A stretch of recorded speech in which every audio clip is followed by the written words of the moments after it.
Hey, what's up, y'all? What is going on? We are live. Y'all know, as I always have to say when we kick off a show, we are live. Shout out to everybody that's viewing. Make sure y'all do me a big favor and share this live. Okay? Because, man, we about to have a conversation that I feel like we really need to have. Summer is about to hit. The weather is about to be nice, and yeah, we want to make sure that we can get outside. We want to be outside. I know I want to be outside just a little bit, just a little bit. And speaking of being outside, I do want to say before I really truly kick this show off that the Hood Talks podcast has some upcoming events that I just want people to be aware of. We do outside of shows, we are very much present in our community, right? And we are trying to get as much as engaged with the community as possible.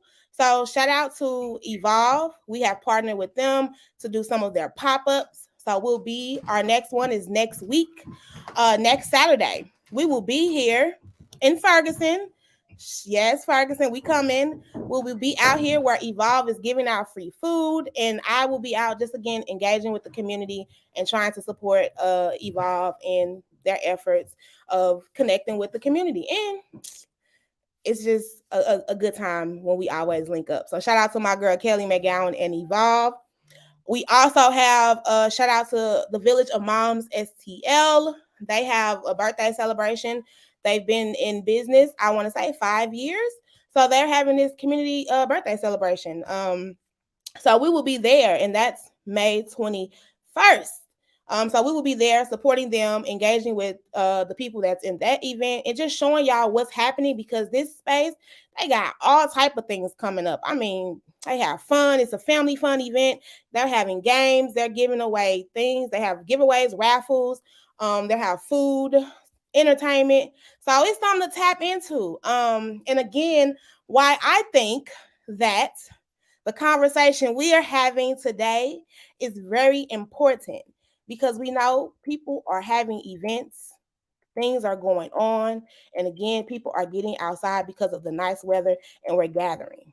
And we got to have some safe streets. So I ask y'all again to share this live as we get this conversation going about crime in our community. And on that note, y'all, I'm going to go ahead and kick this show off the right way.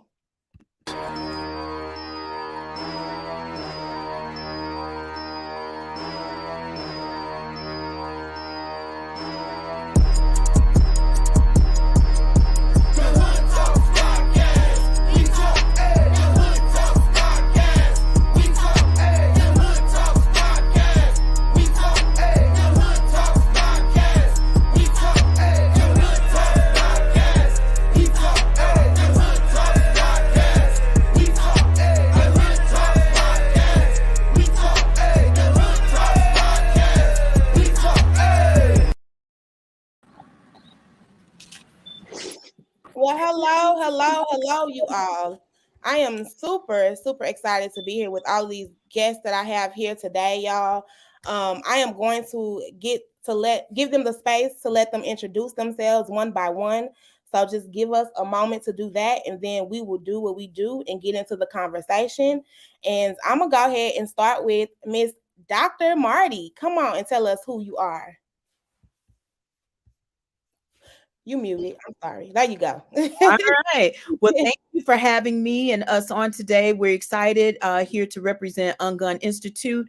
And I am an activist, is a word that I've coined many, many years ago. I'm a professional actress and an activist. I like to say that I chose to become an actress, but activism chose me.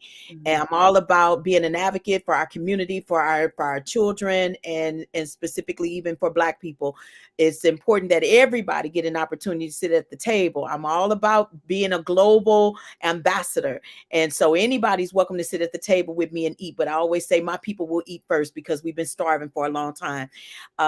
Just recently, I have received the Lifetime Achievement Award from President Biden from the work that we're doing with Ungun Institute. And I have just recently received an award right here in St. Louis, the highest award that you can receive, which is I received that from all of the council men and women across the city, our aldermen, men and women, and I'm excited about that. That's what they call M-Bank, when everyone signs off to say that they see the work that you're doing and it matters. And so we're excited to be here today. Well, thank you for joining us. I appreciate you being in this space and, the work that you do, which I am excited to learn more about. Miss Tamika is also part of your team, and I want her to go ahead and introduce herself. Thank you for joining us. Thank you. Thank you for having us. As Dr. Marty said, I am Tamika Andrea. I'm a mother of three, born and raised here in St. Louis. I grew up in the Walnut Park area of St. Louis. I am a published author, but I am for the people, my people, that is. Everything that is about us and for us, I am pushing for that. Healing and loving on our own, remembering where we came from, but definitely making sure of where we're going and going as one and as one unit.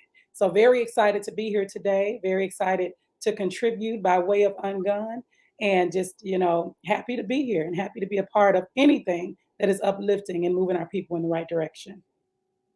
Yes, all of that. All of that. Thank you. And now, Mr. Lorenzo, come on, tell the people who you are.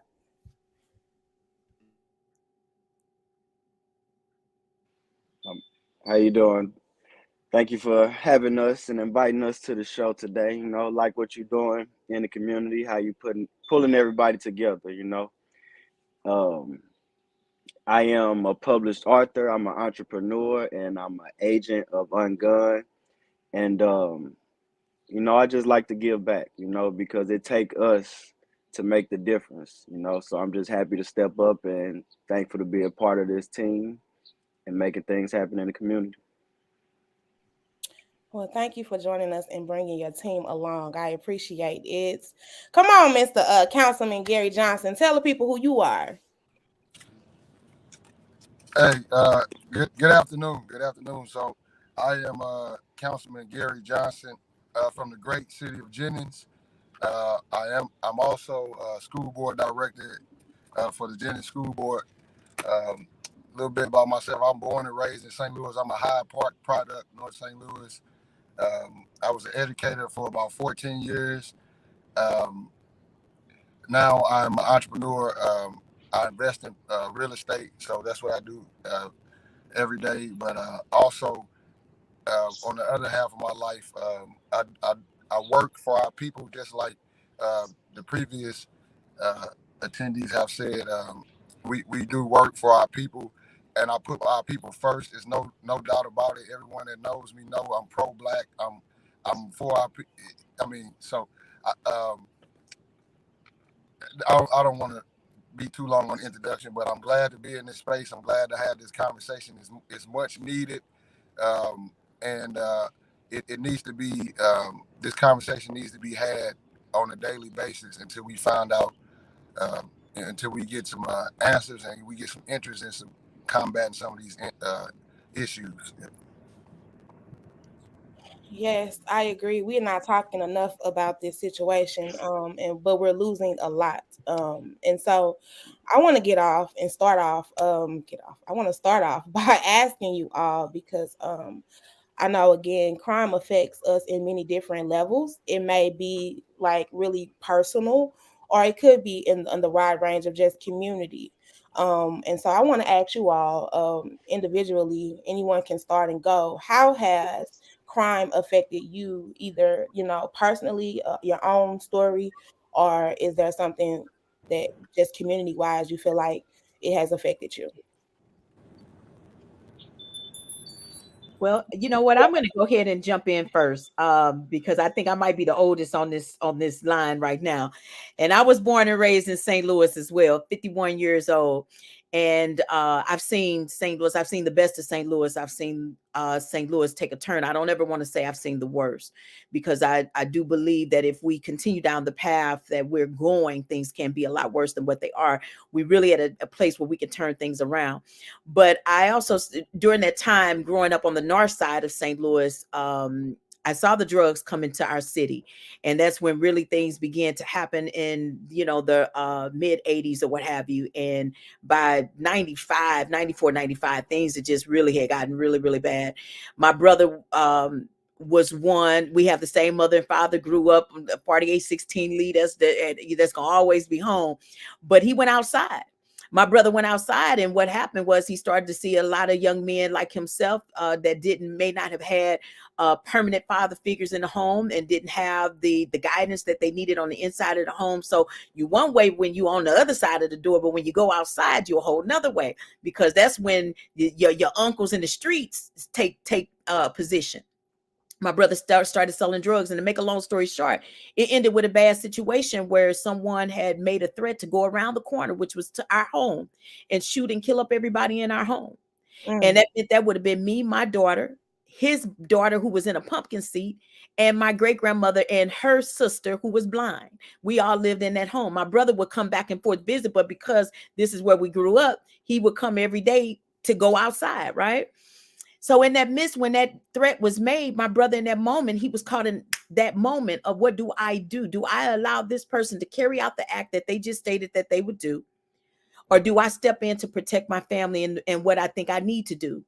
And he chose the latter. My brother unloaded and took this man's life.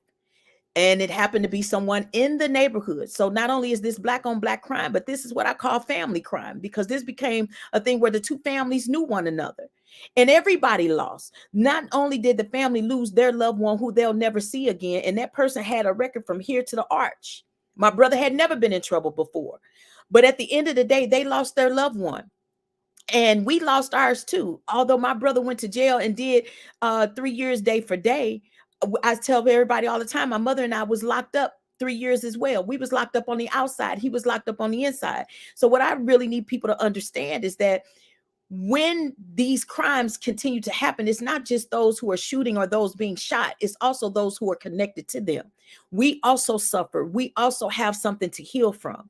And that is the reason that I stepped in to do this work, because I knew firsthand that there was some healing that needed to take place. And last but not least to that situation, the first person that my brother saw when he hit the yard was my grandfather, our grandfather, my mother's dad.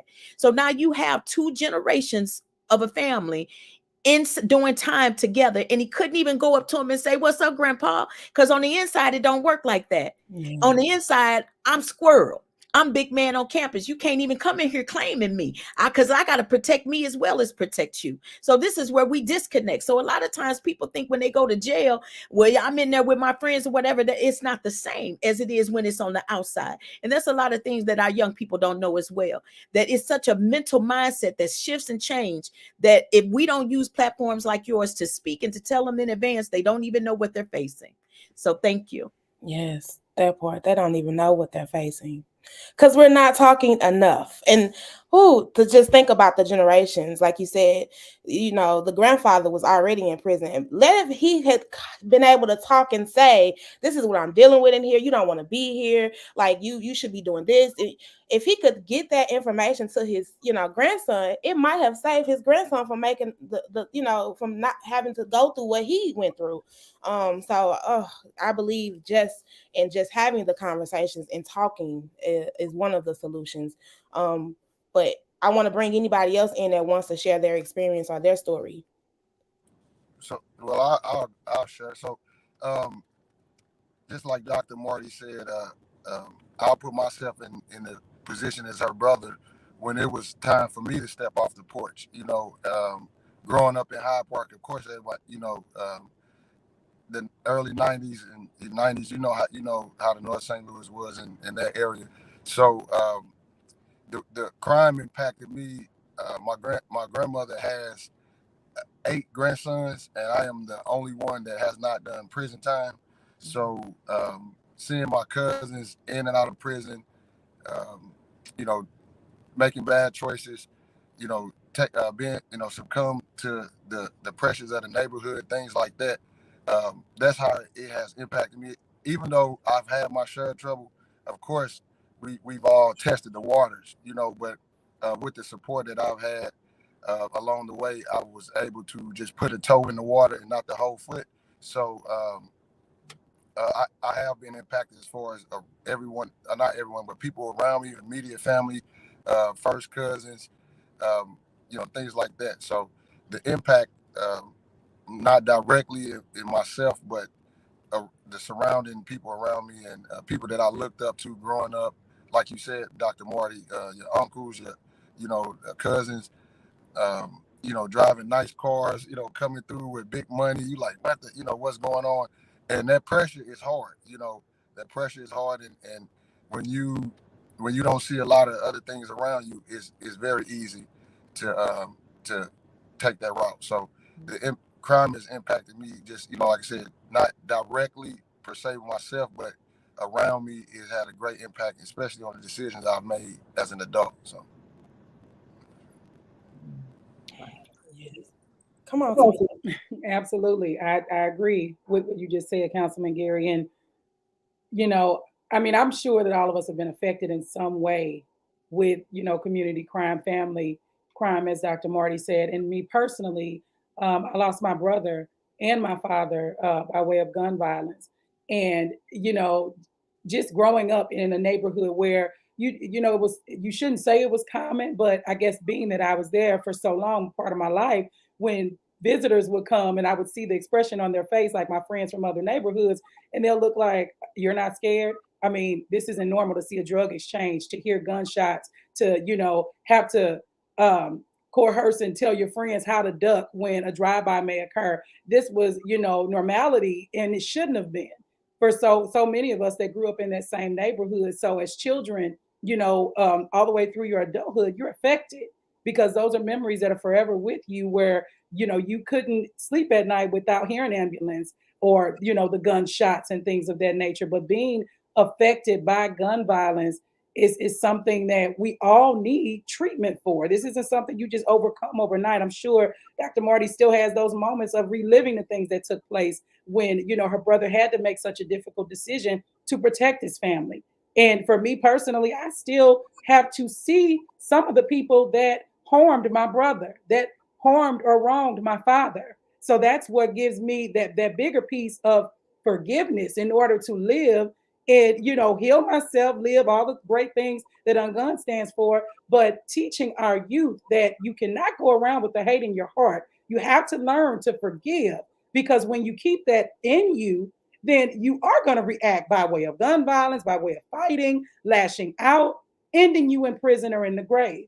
And as Dr. Marty says, we cannot ungun people from the grave. We can't help if you're not here. So our goal overall is just that, to make sure we're reaching and teaching now, because so many people don't know. You have to release those things. Yes, someone took our loved ones or hurt our loved ones, and God knows it's a horrible feeling to have to deal with and live with every day. But if you choose and you wake up that, listen, I'm doing something different. I choose my life, I choose my children's lives, and I choose everyone connected to me to live and understand the freedom in that when we forgive and we push through.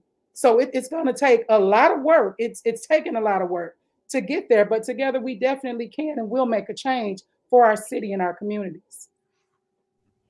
Yes. And we have to, we really do have to. One thing for me is, like, it's not been direct, but I just think of the uncomfortableness of, like, I get tense when I'm going out, like, be like, dang, I gotta be looking on my back, like, who finna shoot a fire? What's gonna happen? Like, and like I say, I don't feel comfortable. We just had somebody roll down 2 weeks ago down my street and just open fire for no reason. And I can't have my babies outside playing if gunshots could be just ringing out at any time. So it's not comfortable. That alone is a mental drainage. And then to keep seeing your people constantly dying, just constantly dying, that everywhere you go, you hear shootings here, shots there, shooting here, person dead there. Like that is a mental drain. And you talk about healing, and you talk about traumas, like that alone is one trauma that I feel like we and our kids are experiencing too often. Too often. And it's just sad. Um, so I wanted to offer up that because sometimes we also think that, you know, people who talk and come to these spaces, you know, that people have to be professionals, or people have to be these, you know, some, you know, people that ain't in the community. And I'm like, it's the people who are mostly affected that should be having the conversation, that should be talking. And so I do want to also get into, what do you think is causing our areas, our communities to have so much violence and crime in them? I can speak on that. I I really feel like with me being the youngest, I'm kind of more connected to what's going on in the city right now. Um, Personally, I feel like, my generation kind of helped, spread the gun violence, which is not really a good thing. But I feel that we hurt, everybody hurt. Nobody know how to express the way they feel. So we use anger and fear to, express ourselves violently. We got to be the tough people. We got to be the hard ones, especially when we go other places because we from St. Louis. So I got to be hard. I got to maintain that reputation of St. Louis. And, that rolls down to the people that we raising because now they feel, we got to have this same toughness because this OG, he did this, this, and that. I got to do even more to make myself known, to get my stripes and, to feel like I'm somebody in the community. I understand that. I can see that. I'm 33. And I do feel like sometimes in our society, it's like we got a point to prove. And usually the point is like going to go pick up some and like, you know, hey, look, I'm gonna show you better than I can tell you. You know what I mean? I don't think we fight anymore. I think that's our first solutions is going to pick up a gun. And there's so much access to them. Like I literally see young men walk around with AKs, and I'd be like, where am I? Am I like in a war zone? Like literally just walking around with guns freely. And I'm like, how does this become our normal? How does this become okay? It starts with the laws that we are voting or not voting on. At the end of the day, we have to obey the laws of the land. And when here in Missouri, if you saying a ghost gun is legal, when here in Missouri, the laws are very loose and lenient. People, it's just like a child. A child, you can leave a child at home to watch themselves if you want to. Now you running the risk of coming back and that house is on fire, that child is gone, or you got a house party that's so out of control or whatever the case may be. But so you set rules and boundaries in place so that a lot of things don't happen. But we literally in this city, and specifically in our state, we have some of the loosest laws that anybody will have. And so when there's no boundaries, people are going to do exactly what they can do. And you have to now look at the system as a whole and say, well, why aren't they setting those boundaries? Because they're setting traps for you to kill your own. Yeah, You're doing their work. sure.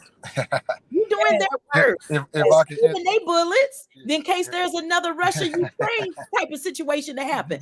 But we the only ones using our bullets and our guns on each other, and we are going to jail. And when we go to jail, guess who we paying? We Them, paying them. We them. don't own the jails. No, We don't own the uniforms that the inmates wear. We no, don't own the license plate places that they making nope. plates for. Victoria's Secret, Walmart, we making all of that stuff on the inside for cheap for them.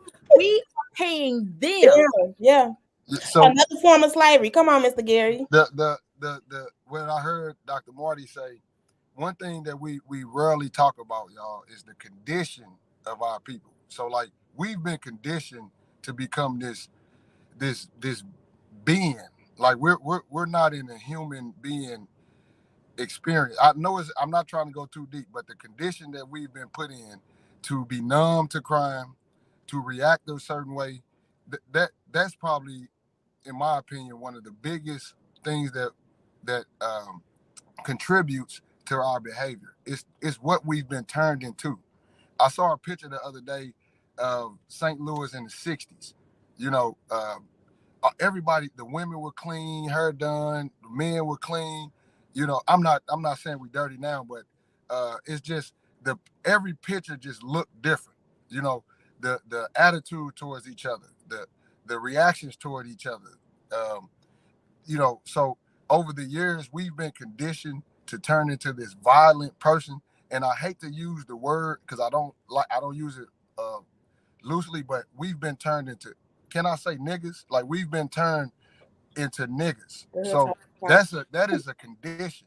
That is not that so argue with somebody pulling out a gun, that's niggas stuff. You get what I'm saying? Like, so that condition that we're in is probably the issue, if you get what I mean. Like, so we've been turned into a hypersexual, Yeah. very volatile being, and No, it's and one thing that I can say contribute to it is the psychological warfare of the music. So I know people be like, "What the music?" But the music has a big impact. If you look in the '50s and '60s, the music was influential. We know this. We know on the plantation, music was influential. It drove us. It gave us strength. It gave us power. It gave us cohesiveness, and it brought us together. So once this music, this is just one attribute, not all of it. I'm just speaking of one thing. This psychological warfare. Once this was put into our brain, so I'll give an example, and I don't want to be long. Like I usually use an example of the glass of water. So if I give you a glass of, if I bring a glass, sorry, if I act like I'm giving you a glass of water on Monday, right? I come to you Monday and I say, here's a glass of water, but in my hand is empty. I said, I want you to drink this glass of water. You looking at me like, Gary, ain't nothing in your hand. I come back Tuesday. I say, here's a glass of water, drink it. You like, man, ain't nothing in your hand. I come back Wednesday, Thursday with the same thing. No, nothing in my hand. Here's a glass of water, right? So the 4 days I brought you this imaginary glass of water. I put it in your head. So Friday I come with a glass of water and then I hand it to you. Most likely you're going to drink it because of what we've experienced the 4 days before, if you get what I'm saying. So this psychological warfare, this beating into our head, this pattern of behavior is being beaten into the young people's heads. So that's, I don't want to be long-winded, but that's one of the reasons we're acting like this, because of the condition we've been put into and what we've become. So and I get what you're saying, and I see it that it is relatable to like everything around us is violent, right? The shows we watch is violent. The music, like you said, we listen to is violent. Our neighborhoods, the news outlets are violent. So I feel like, right, we're consuming all of this, and then if you don't see what's good, if you don't see any positivity coming out of your space, you're going to just go and fall into like, I guess this is what I gotta be then. I guess this is what I should be doing. I guess this is normal. Like you said, this is normal. I'm numb to this because we see death so much and so often that usually, right, we're numb to it because it is becoming too normal. Um, so I just think we have to really, and this is now my new question: what do we do as the community, as Black people? What do we need to do? Because I hear you, I hear you. It's the things that we're putting out. It's the things that we're showing. It's the things that we're talking about. It's the things that we're doing. Now, what do we do as a community of people to make sure that this we get the change that's needed for our communities, and not only our communities now, but our generations, our next, the ones to come after us? What do we do? Well, I would like to say this part, as far as what I've observed, and a lot of us, even a part of Ungun, mainly the work that we've done has shown the lack of guidance and leadership that's present in a lot of the children's lives. So, kind of pulling back from the previous question to this one, if a child does not have a teenager, whatever that age group of where we're seeing that pattern from 12 to 18 years old, let's say, if there isn't a father figure present in the home or someone they can look up to in a positive light, they are turning and idolizing the rappers and those that are the sipping the lean and toting the guns. And you mentioned the different firearms you would see them carrying. I mean, that is so fascinating. Unfortunately, to our teenagers these days. This the music, the guns, the drugs, all of it. But what I pull back, just go back to is, had there been some form of a leader or some form of guidance in the home before they hit the school bus and go to school, someone that's saying, Lorenzo, no, you don't have to do that. Tamika, this is the right way to go. This is the right path. That guidance and that leadership, present consistently. We know the reality of that is not so, unfortunately, with our race, with blacks. Let's just keep it real. It's not there. So what do? They grab hold to something else that is unfortunately of a negative light, and that becomes their idol. That becomes their why. That's who they want to be. So then this is the end result of what we're seeing that's happening. Taking each other's lives, taking each other's lives, bashing each other on social media, to where it's become, these rivalries and these these gang fights and all these different things. So to get to your question now, what do we do? I love the fact that that's what Ungun stands for, being bridging that gap and being that big sister, big brother, or mother, father figure, or whoever we need to be and can be in the children's lives that we touch, to say, we can offer something better to you. Let us show you how to heal, how to forgive whoever hurt you and who made you think that this was the only option, that you don't have the ability to be great and be something other than a person in a jumpsuit with an inmate number. So that part, I thank God that we're in a position now. That's the work that we live for at this very moment, to do that. And it's work that is so needed. It's so needed. Because I agree, our mentoring and it lacks. It lacks. It really does lack. And no one, like you said, I feel too like, and no shade to the older generation, no shade, because I know they're saying, like, I'm just saying, I know a lot of them be like, oh baby, well y'all don't want to, y'all can't tell these young folks nothing anyway. I'm not finna go tell them nothing. They ain't listening. You know, we get that conversation. I heard that plenty of times, and I'll be like, well, there's so many that you can touch. Why focus on the ones you can't touch? And I'm sure there's more that you can touch then you can't. Don't let one bad apple stop you from getting out here and trying to touch more. Because I know there's some children that just want to be seen. That's one thing for me. Is like they just want to be seen and acknowledged, and we need to acknowledge when they're doing good. That's one thing for me, y'all. Stop highlighting the bad. See, you just touched on some stuff, and I'm gonna be real quick because I need Lorenzo to jump in here. But I have to say this real quick. Go ahead. The first thing that you said is to be seen. That's what every child wants. Yes.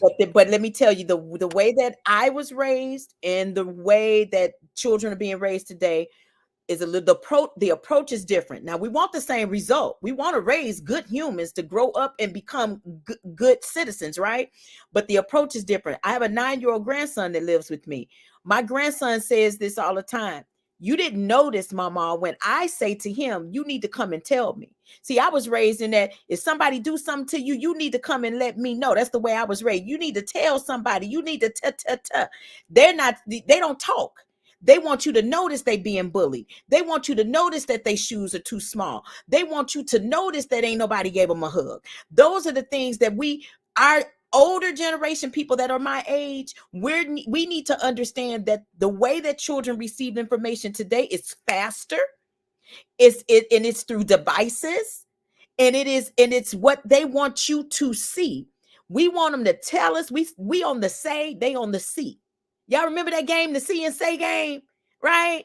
Well, we ain't winning now because they on the see. Did you see me do it? Even when you go to court, you got to prove you saw me do it, right? Yeah, it's a whole nother generation.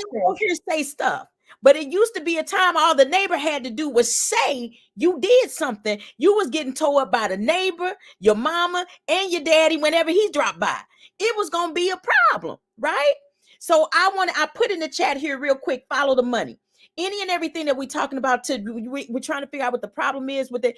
It's where are they putting the money? If they putting the money in the jails, then what's the opposite of the jails? We got to put money in the jobs, right? Yes, yes. If they're putting money in crime, then what's the opposite of crime? We got to put money in the healing. Woo, the healing. You have to follow the money. So wherever the money is, you got to find the opposite of that, and that's what you invest in. I'm gonna turn it over to Lorenzo. Thank you. I just feel like people are just lost. Like Tamika and Gary said, the music is influencing them, and a lot of young people are thinking that they are this artist. They live their life like, I'm this artist. This is me. I'm using his lingo. I'm doing the things that he do. This is my life. But they don't know who they are truly.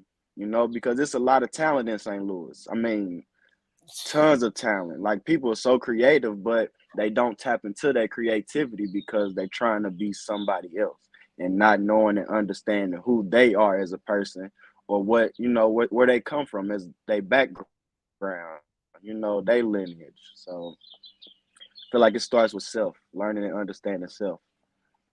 Yes, that part. If I can interject, Come on, Gary. Come on. Vanna, you said pay attention. So it took me back to when I was a teacher. Most teachers be like, sit down.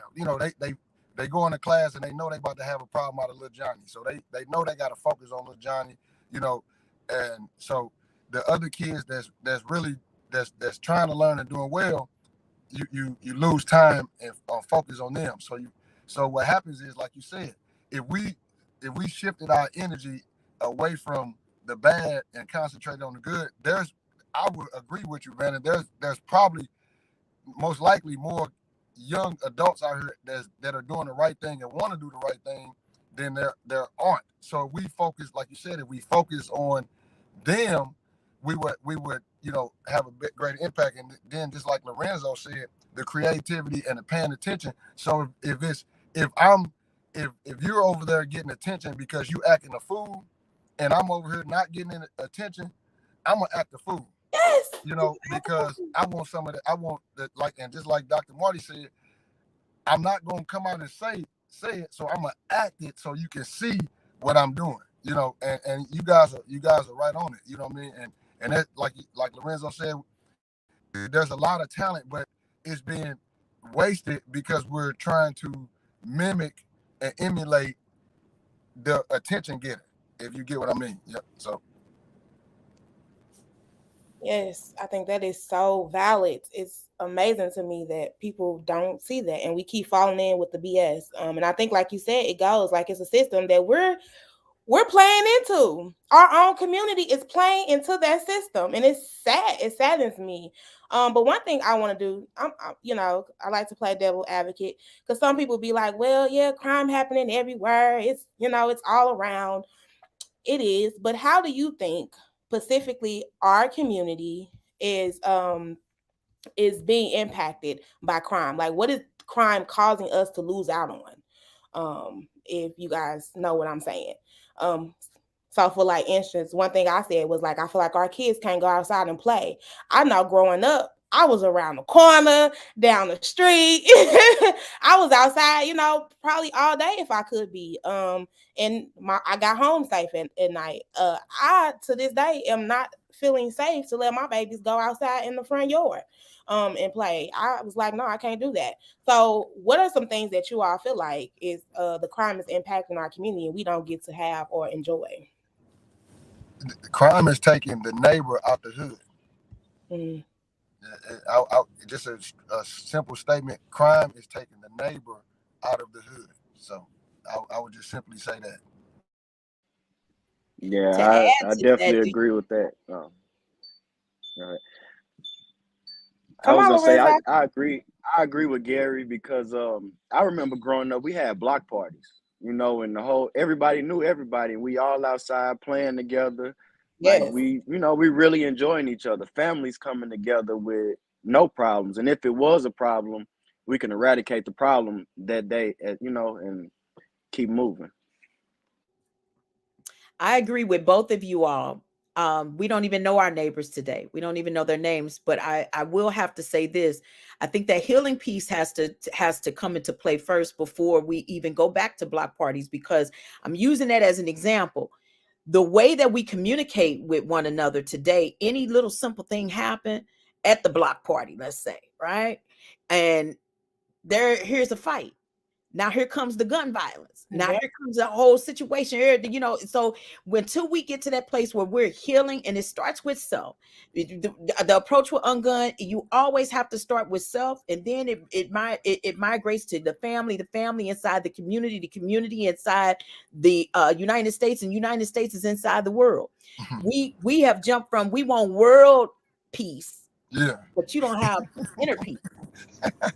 You skipping a whole lot of steps. You know what I'm saying? Because the We same done way in dropped the some world, gems. you can't, when if I'm an angry person today, I'm gonna be an angry person when I go to Europe. You know what I'm saying? Tomorrow. So at the end of the day, I have to start with me. And that's the work that we have not done yet. Because what I don't want, if I don't know my neighbor, and I'm out here partying with you in the streets, you got your cousins breaking in my house because the music loud behind, in my back door while we out in the streets partying. I thought we was all friends. See, that's what we start to see, but that happens when they allow the drugs to be infested in our. I saw my neighbor live 2 doors up. When she got strung out on crack cocaine, y'all getting high that day, she went in the back alley and she put a bullet in her 10-year-old's daughter head, execution style, shot her baby in the alley. Then she went to shoot the little bitty baby and the gun got jammed. She's still in jail today for that crime that she did to her 10-year-old daughter. But when she came off that high and realized she did this, can you imagine the mental illness that came up on her instantly? Where there may not be somebody that's actually executing their children in that manner, but we still slowly killing our babies when we're not showing up for them and not coming to the parent teacher conference, or not seeing who our children are hanging out with, not knowing what they're into and what they're doing. When we're not seeing that, we're killing our kids slowly. So when you ask, what can we do, Vanna? We need to be involved. We need to be hands-on, paying attention, in healing ourselves so that we can then heal everybody that's attached to us. Because trauma is transferable, but so is healing. Oh, she done dropped some gems. I'm still stuck at you ain't got self peace and you out here trying to chase world peace, like the inner peace, baby, the inner peace. That part. And I think this the perfect time to kind of talk about mental health in our community a little bit, just a little bit, because I think that is another issue that again we're not ready to talk about enough, but that should be talked about a lot because it goes back into the healing. We have to start really addressing because it goes back to what Councilman Gary said, what we've been fed, like our music, our the entertainment, the shows, and all these things that we've been fed, and how that plays a part in our mental space, and then the stress of life. Being a black person, let's not come on now. Let's be real. The Hood Talks podcast, being black and just is enough itself of stress. Dealing with racism, the bias, having lack of resources in your communities, not having access to proper food in our communities. We ain't getting fresh fruits and vegetables all the time. Some of our communities are in food deserts. We don't have access to great jobs. Okay, some of us, our parents, our mothers and fathers are working 2 to 3 jobs. And some of them said, I ain't going to work. I'm tired of working. I'm finna go on this corner because I can make more in the time that I'm making it 8 hours. So you have to think about these things also, that I feel like plays a part a lot into our crime and our mental space and our mental health and all of these things. And so on that note, I want to get into a little bit of like what should we be expecting more of, not just our community but our leaders. And I'm talking now to elected officials, bringing in those spaces, and community leaders, organizations. What should we be expecting more of them in this space? So So I guess I need to hit on that first. Come on, Mr. Councilman. So, in all actuality, Uh-oh. I think you're not muted, but it stopped. I think we can hear you now. If you can can you hear talk. me? Yeah. All Yep. right. So in all actuality, so I am an elected official, but I never refer to myself as a politician, right? So just like you said, Vanna, we have some politicians and people that have been sitting in office that are long overdue for replacement. So one reason that I got into um, um, being running for the seat and being more involved politically is to try to get at that table to change policy, to change laws, and that you're right. I mean, right on the nose. We have to. There was a wave for a minute when we were young black educated people was going into politics, for a couple of years there, and I wish that wave would have continued. But we have to take over these seats, get some of these people that are making backdoor deals and shaking hands with people outside of our communities. We have to dethrone them, if in so many words. We have to get out. I know I know sometimes you can't correlate politics with crime, but it most definitely has a direct correlation because the policies and the laws that you put in place affect the people that are around, and the local laws are really the things that affect us the most. So like we have to get more politically involved, put pressure and hold these elected officials accountable. We have to hold them accountable. We can't just keep going off their words. You've been around 30 years. You ain't dead. You haven't done anything. We only see you when it's time for pictures, things like that. We have to get some of these progressive thinking, forward thinking people in these positions that have experienced these some of this trauma, that have experienced some of these things in our community. So when they're sitting at the table, the conversation is different. The conversation is not speaking in second person or third person. I'm speaking in first person now because I've experienced that. So now, not only am I sitting at this table with these experiences, I'm sitting at this table to make decisions that's going to affect our community. So putting ourselves in those positions is going to be crucial for the future. We have to take over every seat that we can, every seat from local to state to national. So speaking on elected, like on that part, I'm not a politician and I never claim to be. I'm an elected official that works for the community, and we need more people that have that direct intent. You know what I mean? So Anybody else want to come in on that? Absolutely. I agree with what he's saying. And, it takes me to something that Dr. Marty talks about often. And it's in this space, everyone can talk about the crime that's going on, the violence that's going on, but are you willing to stop the bleeding? One of the sayings that Dr. Marty talks about often. And to me, that says, are you willing to really go in and do the work, get your hands dirty per se? Are you willing to knock on the doors of these families? Are because this is the same thing with the church. I say this in that space as well. We're not just going to say, hey, you're welcome into these doors. Let's get into the community and tell them face to face that they are welcome, that they are wanted, that they are worthy, and that they can walk in this door with the gun in their back pocket and the street clothes on from when they worked the corner down the street last night. There's no judgment. The goal is the same: to help and to heal and to let people know that we're truly there. Your mouth can say anything, but your work, that speaks volumes. And so that's the thing. Everyone has a title, but do you really know your name? I thank God I know mine. I know Dr. Marty and Lorenzo know theirs, because we know what our purpose is. It's a difference. Don't just title me up and make it look all pretty with a bow. I want you to be able to see, not just take the pictures, but I want you to know these families can tell you, I know them. We work together. They know they can call me in the time of need. I'm truly there when I say I'm there. That means something. When the politicians or your mayor or your alderman, and you can't really say that there's a huge disconnect, then that's a problem.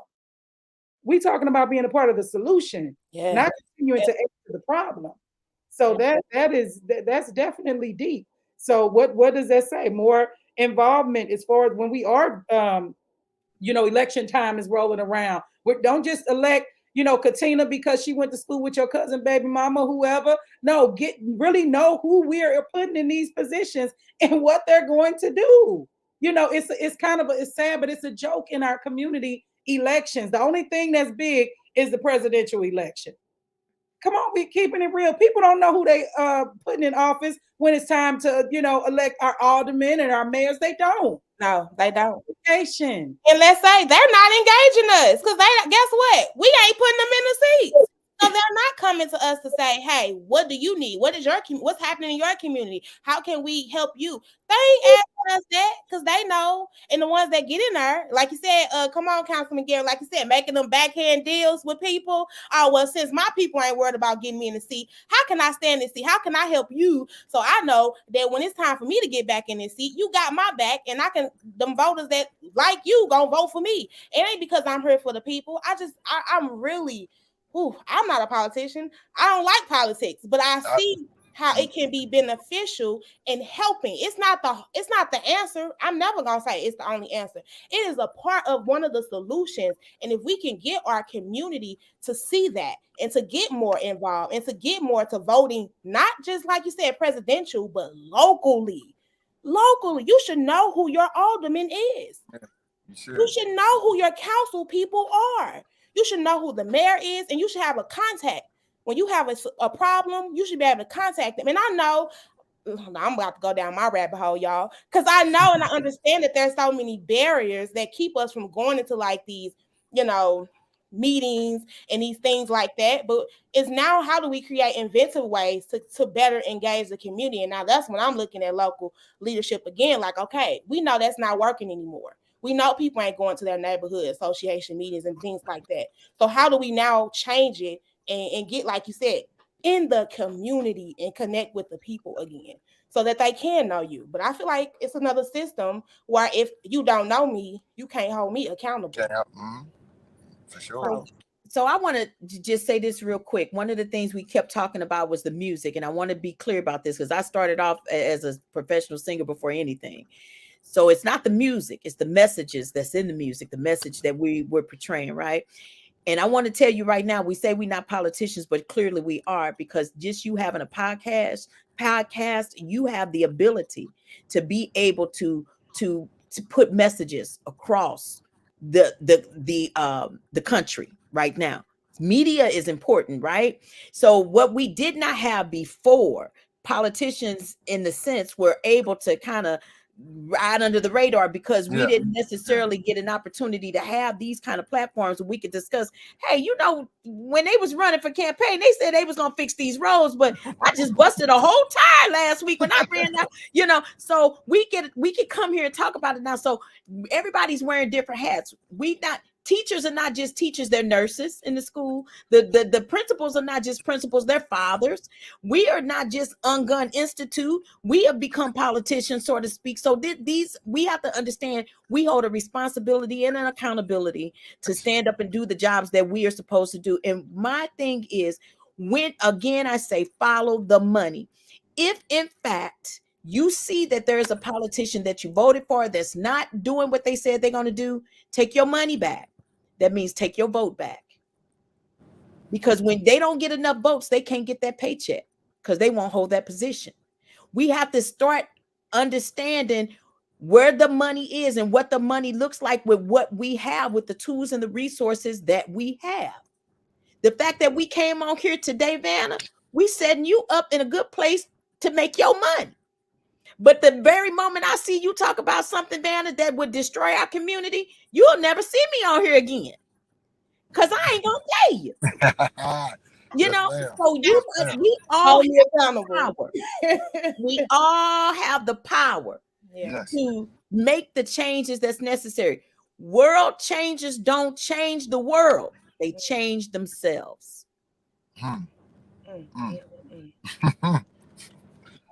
Dropping all of these gems and notes, y'all. I swear, because I just think I agree with everything that she said. Is that, and I think Lorenzo has said this before too. Is like it's going to take us.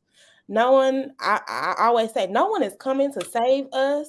we have to save ourselves, Yeah. and we have to put in that work, and it's going to have to take a collectiveness, and everybody got a part to play. Like, and I believe, like, I'm with you. Media is very much important in that space. It is, and it's also having the people to know where to tap into. So that's another reason. Like, you guys coming in here and talking about ungun and in that space, and Councilman Gary, you sitting on this space and having a conversation. Because these, again, we all have a part in this space, and it can be beneficial in, helping. Go ahead. If I may, I would.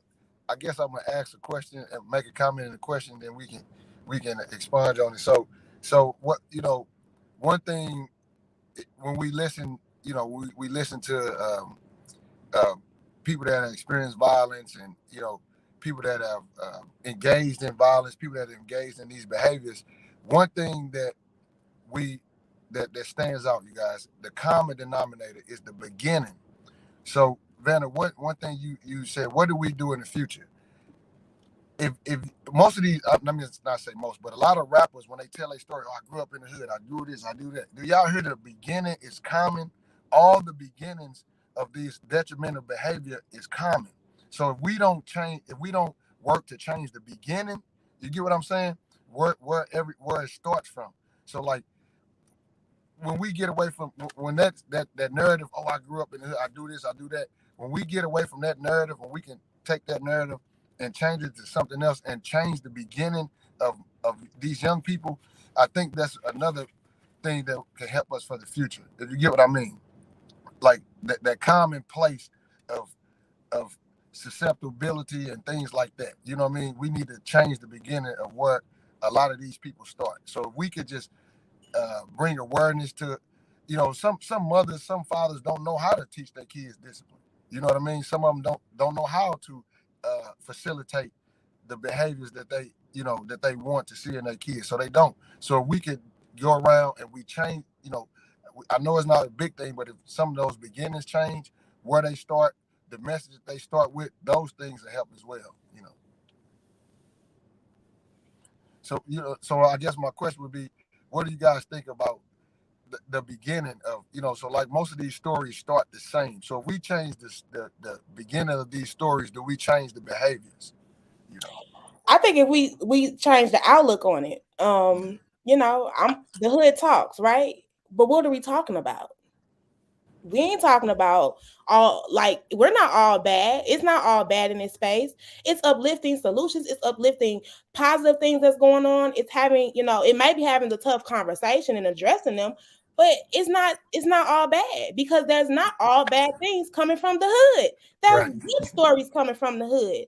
So I think it's like, not dwelling on, yeah, I came from the hood. It's the after. But if I came from the hood, but look where I'm at now. I'm healed, or I'm healing, or I done made it here, and I done done this. I done became a lawyer. I done became a doctor. I'm giving back in my community. I have this organization, and we doing this. That is what, for me, it ain't always got, yeah, the same got to be, the same is okay. Yeah, I came from the hood, or I came from this side of the streets, or whatever. But the out part of it, I did this. I still made it. And my hood ain't gotta be bad. Why the hood gotta be bad? That's why I'm like, why it gotta be bad? Just because it ain't a neighborhood don't mean the hood gotta be a bad thing. I should still be able to have a block party in the hood. I should still be able to do that. We should still be able to kick it and have fun. Like, why can't we do that? Why have we made this bad narrative about this world or this space? Like, why does it have to be negative? That's my outlook. And, everybody might not feel that way. We might need to put the neighborhood back. But at the end of the day, the hood is still a group of people. A neighborhood is still a group of people.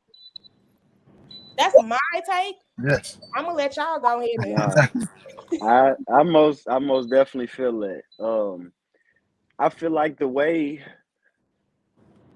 I was raised in the hood was like, we was a family, like we was brothers. We gonna take care of each other, we gonna protect each other. But when people come from the outside to come take what we have and built right here, then that's where the problem come in. Yes. And I feel like now it's even problems within the hood where we not even, people not even taking care of the neighborhood. They just, everybody's selfish. They for self but don't know self.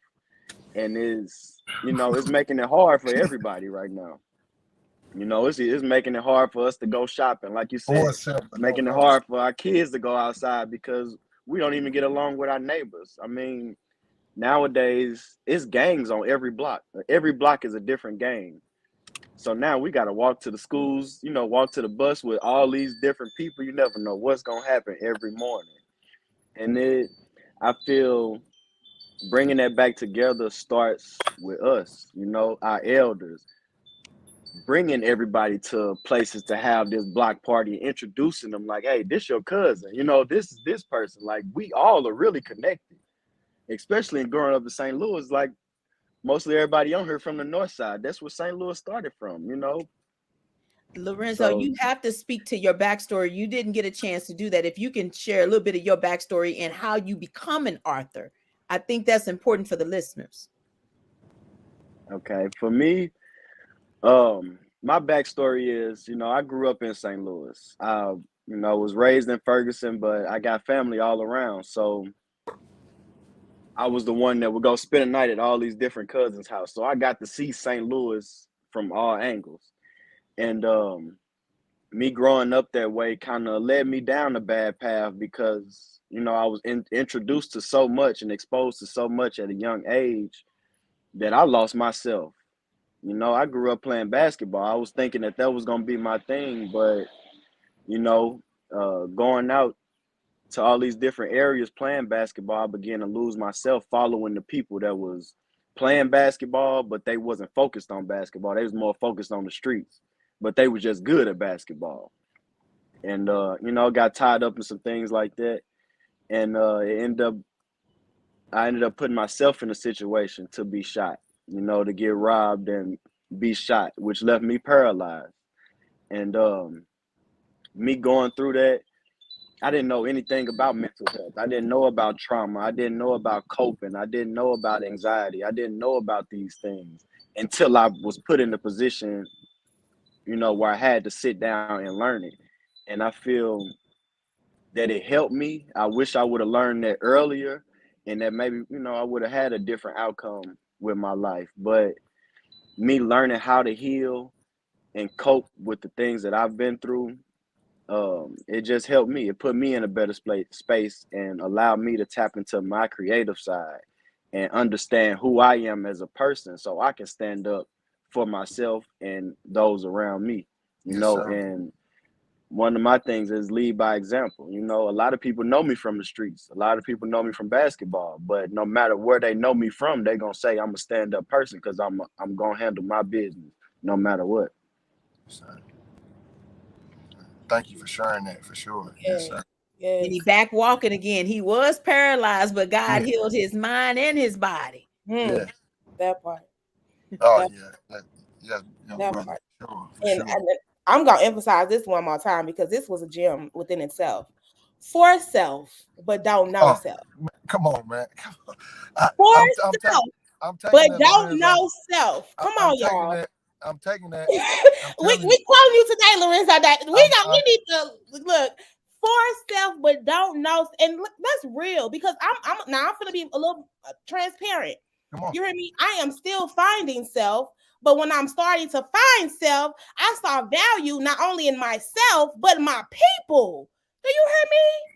My people. I saw value. I'm like, girl, look at you. Okay, but look at your people. Look at them. Look what we've been through. Look how we overcome and how we're still overcoming. When you don't know what your ancestors have been through or your last generation, and you don't see that or hear those stories, and then you get out here in the world, you think you're nothing or you're nobody because that's what they're telling you, and then but you start to see like how powerful you are, how strong you are, and how resilient you are, and then you learn about the resilience before you, and that's rooted in you. You be like, how could I take my next person's life? We might not agree, but it's okay, sis. I might love you from a distance, but I still love you. I still love you. I might not be able to work with you. We can't partner together, but that's okay. I don't want you to not eat. I don't want you to not be happy. I don't want to take nothing from you. When you start noticing that, you look at your people a different way. You look at everything a different way. You look at that weed store, you look at that corner store, you look at all of that. You look at you start to pay attention to the food deserts. You start to pay attention to the you right. I'm sorry. You right. You right. You look at everything totally different. I can agree more. Most definitely. Most definitely. Yeah. And that's why ungun is with a you. Is that you? Because you have to stop and introduce yourself to you. We lose ourselves along the way with all of the different things we've experienced, the way we've been raised, our belief systems, things that have been placed upon us. We believe in what our mom and our grandmama said, but it may not be the way that we're engaging now because the world is changing, right? It's forever evolving. So you have to find you. You got to stop and reintroduce yourself to you so you don't get lost in the midst of everybody and their influence. And when you discover who you are and you increase your self-value, your self-love, self-respect, self everything that you need for you, then I have no reason to harm the next person because I know who I am. And I'm not going to run the risk to go sit in jail with my grandfather, right? Because I know I'm worth being on the outside. I got things to do on the outside. I don't have to go sit in jail. And like they said earlier, that's something I say all the time. I can ungun you from anything except for the grave. For the grave. Once you go to the grave, it's nothing else I can do. It's nothing we can do. But right now, if there's somebody listening, Vanna, I want to say this. If you have some listeners that's tuning in, there may be somebody right now that's going through something. I do a 5-week session, and that's $399. I want to give it to somebody for free. If someone's tuning in right now and they are dealing with something that needs to be ungone, right now they're on that brink of depression and to the point that they feeling possibly suicidal or homicidal, I need them to contact you. And whoever that first person is, I want to give them a free 5-week session of ungunning. Because one thing I know for sure, the only way that we're going to make the changes is that we stand up and we do the work. That's it. Y'all heard that free. So y'all better hit up, tag your friends that you know out here. It's just one person. Let me say that because you made it sound like I'm about to ungun the whole. No, I'm just saying, like, you. One It might be person, for Vanna. somebody else. It might be for somebody else. And the Oh, first okay. person to get to her, y'all better make sure y'all get to her. Because it's only one person. But if it ain't for you, that's another thing we don't do enough. Share the information. And along with my ungunning, I'm going to purchase one of Lorenzo's books. I'm going to purchase one of Tamika's books. And I'm going to also throw in one of my books. They're going to have books from all three of us, as well as that 5-week ungun. So you looking at a total of over $300 something free gift today if you are that person that's in need. And the 4 principles that ungun sit on, we sit on give, forgive, heal, live in that order. If we don't give first, it's very difficult for you then to be able to forgive. And you have to do those 2 things in order to heal and live your best life. So we're giving to you today. We expect you to forgive yourself or others who have harmed or brought harm to you, to ungun that hurt that's inside of you so that you can ultimately heal and live your best life. That's the good news we want to continue to spread today. And we thank the Hood podcast for bringing us on to be able to give that blessing to somebody today. Yeah, for sure. I appreciate that. And I want to ask you all to put your information in the comments, the top comments, so that if someone does want to reach out, they can reach out to you all. I was actually going to put you all's Facebook page. Because again, that's one thing I said I'm big on is that we don't know about the spaces and resources that are in our community to help us. And so I love being able to uplift, getting the people to know about them. So if y'all could do that for me, that would be great. And we've had such a great conversation. I am going to ask, and I'm going to keep asking because I feel like this conversation, y'all, again, I keep saying this, is that it's gonna get warm outside.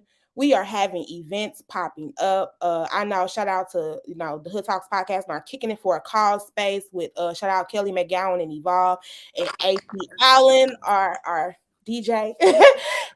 We are coming in person, and we will be doing a community building or kicking it for a cause in person soon. So there's just so much happening. I know people have been hitting me up about events because the Hood Talks podcast, we are out here in the space. But one thing that I just want to know, I want to make sure that we start having this conversation and we start putting some of these solutions to play so that we can have a safe summer.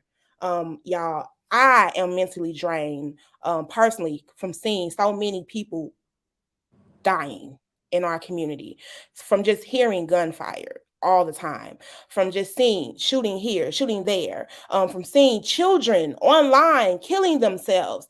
We have to do something. We have to, and we have to start here with this conversation and move forward on getting involved. Get out of your comfort zone. Get out here, talk to your neighbors. Get into spaces that's doing the work. Support organizations like Ungun. Talk about it. Like I said, if it may not be something personal that you're experiencing, but you know someone, hey, share the information, y'all, because again, we need these things to get to the people, so that hopefully we can make a change and we can have a safe summer, violent, crime free. I'm praying to God into my community that we can have a safe summer, y'all, and enjoy. We've been through a lot through COVID and the pandemic, and I ain't saying that it's over either, so be on the safe side on that too. But just if we can get out here and enjoy life, because it's so much we can enjoy, and so much our kids deserve to enjoy. So that's my two cent and my advice. But I'm gonna ask that each of my panelists here, one by one, if you guys want to share your contact information at all, to please share that, and also provide any advice, suggestions, or anything that you feel like we can as a community do, or someone can do if they want to make a crime free summer for us and hopefully moving forward, period. So one by one, please and thank you. I'll go first. So I again, I'm Councilman Gary Johnson. I'm in the city of Jennings. So my email is gjohnson at cityofjennings.org. And I guess my closing remarks would be, let's make sure we supporting each other. When you see an event, you see something going on, let's support each other.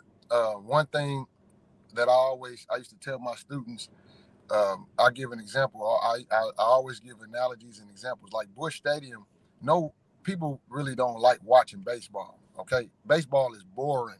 Okay, but if you go to Busch Stadium, you see all the different businesses that make that game happen. So when the stadium is packed, all those businesses are supported.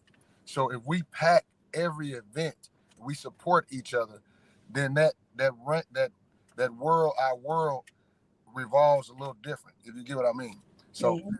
if we need to extremely support each other, extremely back each other, and hold people accountable. Like we don't have to get into the stop snitch and all that, but you see something, tell them they wrong. My mom was very blunt, very blunt. She, God rest her soul, she would tell you exactly what she saw. You might not have liked it, but you knew where she was coming from. Another thing, let's dethrone these seasoned officials. Okay, we need to take young people like Lorenzo, his age, so a guy like Lorenzo with that experience, someone like that would be perfect for politics. You know what I mean? So we need to start putting people that look like us and that have our experiences in these seats. So, like I said, support each other, and let's take over a lot of these seats around this area, and let's start putting policy and laws in place that we can hold people accountable for their actions and what they do say and what they blurp out in election time. So Yes, thank you. Anybody else want to go ahead and close us out by providing any contact information and any advice or suggestions that you can offer up? Yeah, I wanna thank you, Vanna, for inviting us on the show today. I feel this was a good talk, very good talk, and most definitely needed. Um, I think you put the unguninstitute.com on the comments. Just reach out. We making it happen. We doing the work. We building the village. For our people. So make a change and be better and do better and show up better. Just thank you for having us. Absolutely. Thank you so much for having us. This has truly been a great time and space. And I see that Ungun Institute information has been shared, by way of Dr. Marty, Ungun, Lorenzo, all of us involved. Just as he said, we do the work, we do it from our hearts. It's pure love. We can't, when we wake up in the morning, it brings a smile to our heart. And I can speak for all of us on that. We love what we do. So anything that we can do, any way that we can shine light and promote healing and love within our people and within our communities, we're there. We're showing up. But I would always encourage everyone, if you're in need of something, in need of someone to talk to, never be afraid to reach out. Definitely use the resources that have been dropped here in the comments for you today. Everything that we do is in love and healing, and a lot of us need that.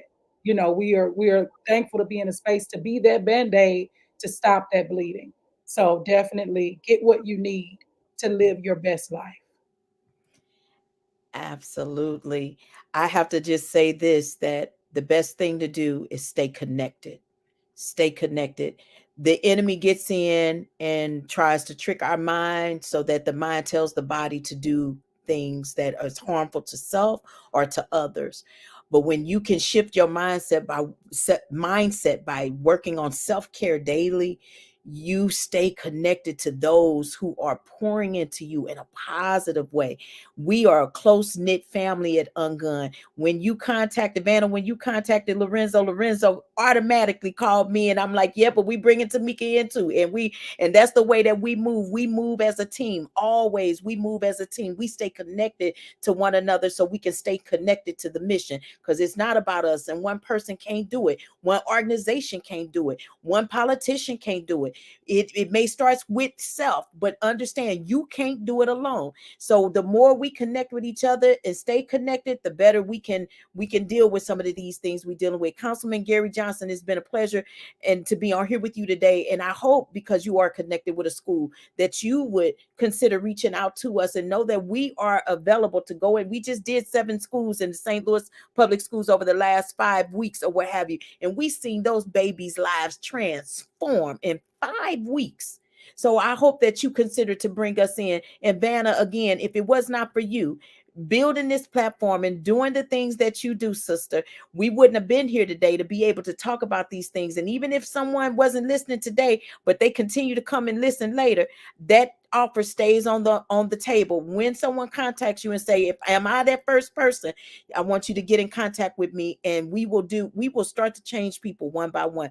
Thank you. It's been an honor and a pleasure to be here with all of you all today. Just like Cardinal Nation, he mentioned the Cardinals, Cardinal Nation, we need Black Nation. And on that note, yes, y'all. So again, y'all heard that. One person, go tell them you heard it at the Hood Talks podcast, and go get that. Go get that service. Go get that. Go get what you need. Don't be ashamed to ask for help, y'all. And yes, Black Nation. I love that. Woo. Let's get it, y'all. Again, as always, y'all know I'm gonna keep bringing these conversations. Our season doesn't end until August, but you also know we got more to come. We got next week. We are talking the Hood Needs, again, another organization that's doing some work around with college students. So we'll be talking with them. And then also so much more. It's just so much more to come. You know how your girl is doing it. So please stay tuned. And if you need to find out more about the Hood Talks podcast, definitely go to www.thehoodtalks.com, or you can always email me, thehood, and y'all know that's with a DA, thehoodtalks@gmail.com. And y'all be safe out here. It's Mother's Day weekend. Shout out to all the mamas. Happy Mother's Day, because that work is a whole nother situation. So please enjoy, y'all, and please be safe. One thing I didn't talk about, but I do want to say, right, no mother should have to lose a child. And I hope and pray that we don't hear about anyone doing that this weekend. Please, y'all, let's be safe. Let's love on one another, and let's keep healing. Yes, let's keep healing, y'all. And on that note, as always, much love. We are out. Don't forget to subscribe to our YouTube page and also follow us on all our social media. And you can find all of that information at www